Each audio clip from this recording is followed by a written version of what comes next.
Amjambo tena wandugu, habari zenu? Nawapenda sana nyinyi wote, lakini nina swali, na katika hii swali napenda unijibie njo kutokana na message ku comment hapo chini hapo. Mungu anaambia Abrahamu, nitolee mwana wako Isaka. Sawa, kumulima ya Moria, si ndo vile? Abrahamu akafunga voyage, akaenda na Isaka.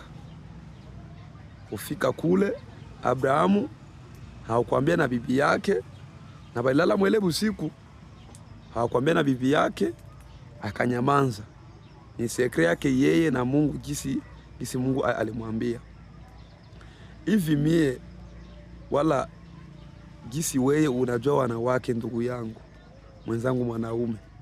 Hivi mtoto wako wabuze, mwenye Mungu anakupatia, mtoto wako wabuze, mwenye Mungu anakupatia, kisha ule Mungu tena akwambie umutowe. Hivi kweli gisi unajua wanawake wanaweza kubali kweli? Tia comment basi, upendo kweli.